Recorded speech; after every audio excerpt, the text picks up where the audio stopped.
రాష్ట్ర రాజకీయాల పట్ల అవగాహన పెంచుకో. అసలు రాష్ట్రంలో ఏం జరుగుతుందో తెలుసుకో. ప్రతి చోట అన్యాయం అక్రమం జరుగుతున్నాయి. మేమా కొడుతుంది? ఏమండి, వినుకొండలో నరికి పారేశారే, నిన్న పొన్నూరులో ఇరగొట్టేశారే, మహిళల మీద దౌర్జన్యాలు జరుగుతున్నాయే, చంద్రబాబు నాయుడు గారి కాన్స్టిట్యున్సీలో అప్పు ఇవ్వలేదని తిరిగి చెట్టు కట్టేసి కొట్టారే. ఏంది? బెల్ట్ షాపులు ఎన్ని ఉన్నాయి? గంజా ఎంత దొరుకుతుంది? ఏమి పట్టవు నీకు మాత్రం పట్టేది ఒకటే, చంద్రబాబు నాయుడు గారు పంపించేటటువంటి డబ్బులు, నీకు స్పెషల్ ఫ్లైట్స్, హెలికాప్టర్లో సీట్లు, జల్సాగా బతకడం నేర్చుకున్నావు, మొత్తాన్ని ముంచేస్తున్నావు. పాపం జన సైనికులు సీఎంఓ సీఎంఓ సీఎంఓ అంటే నోరు మూసుకోవాల్సి వచ్చింది. ఇక సీఎం పోయింది, ఓజీ ఓజీ ఓజీ అంటున్నారు. మొదటిదాకా వీరమల్లి వీరమల్లి వీరమల్లి అన్నారు, అది పోయింది. ఇప్పుడు ఓజీ ఓజీ ఓజీ అంటారు. మరి అదేమైతే తెలియదు. సినిమాలు బాగానే ఆడినాయి, మాకేం అభ్యంతరం లేదు. కానీ ఇలాంటి దుర్మార్గమైన మాటలు మాట్లాడి మైక్ దొరికింది కదా అని చెప్పి ఎప్పుడో ఒకసారి షూటింగ్ విరామ సమయంలో వచ్చి మీటింగులు పెట్టి చంద్రబాబు నాయుడికి లోకేష్కి భజన కొట్టేటటువంటి కార్యక్రమాలు చేసి మమ్మల్ని ఏదో నిలువరించాలని ప్రయత్నం చేస్తున్నాం. మమ్మల్ని నిలువరించటం ఎవరి వల్ల కాదు. ప్రజలు మా పక్షాన ఉన్నప్పుడు నీ వల్ల కాదు, లోకేష్ వల్ల కాదు, చంద్రబాబు నాయుడు వల్ల అంతకంటే కాదు.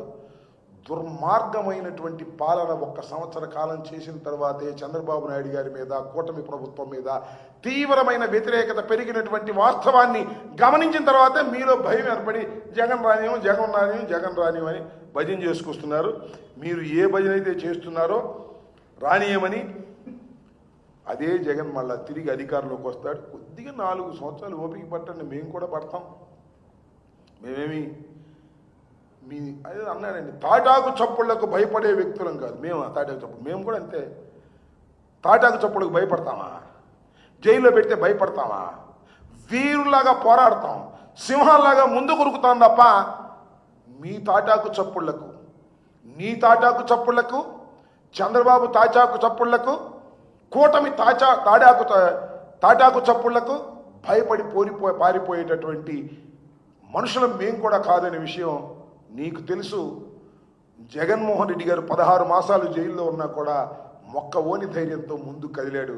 ఇవాళ మీరు ఎన్ని కేసులు పెట్టి ఎన్ని ఇబ్బందులు పెడుతున్నా వెనక్కి వెళ్ళే ప్రశ్నే ఉండదు. ఏం జరిగినా దానికి సిద్ధంగా ఉన్నామనే విషయాన్ని చంద్రబాబు గారికి తెలుసు. నీకు తెలియకపోతే తెలుసుకోమని పవన్ కళ్యాణ్ గారికి ఈ సందర్భంగా చెప్పదలుచుకున్నాను.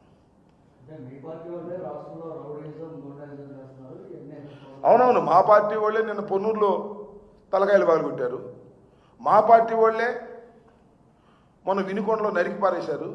ఇవాళ జరుగుతున్నంత తెలుగుదేశం గుండాలు చేస్తున్నటువంటి కార్యక్రమం కాదా అది పవన్ కళ్యాణ్ గారికి తెలియదు. పాపం ఆయన లేడు, ఆయన వేరే పనుల్లో ఉన్నాడు. రాష్ట్రంలో ఏం జరుగుతుందో పాపం ఆయన చూసుకోలేకపోతున్నాడు అని నాకు అర్థమవుతున్నటువంటి అంశం. ఎన్నండి ఈ సంవత్సర కాలంలో? ఇదిగో నా దగ్గర ఉంది దాడులు, 1 2 ఇన్ని దాడులు లిస్ట్ ఉంది, కావాలంటే మీ అందరికి ఇస్తా.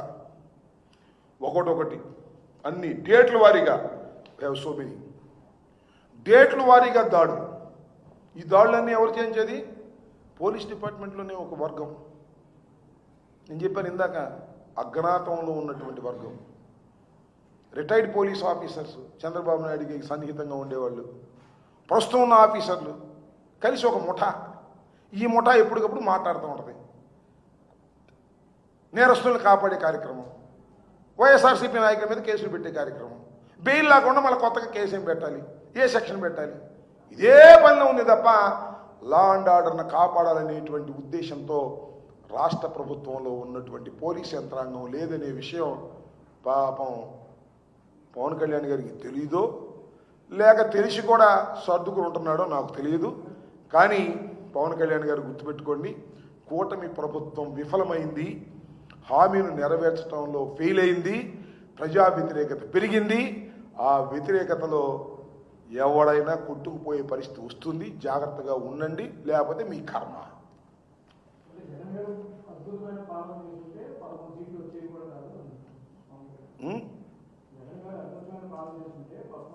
ఇది ఎప్పుడు చంద్రబాబు నాయుడు గారు 23 సీట్లే వచ్చినాయి. ఇప్పుడు అద్భుతమైన పాలన చేసిన ఆయనే చెప్పాడు. నేను చెప్పదలుచుకుంది ఏంటంటే జగన్మోహన్ రెడ్డి గారికి కేవలం 11 సీట్లు మాత్రమే వచ్చాయి. అయినా 40% ఓటింగ్ వచ్చింది.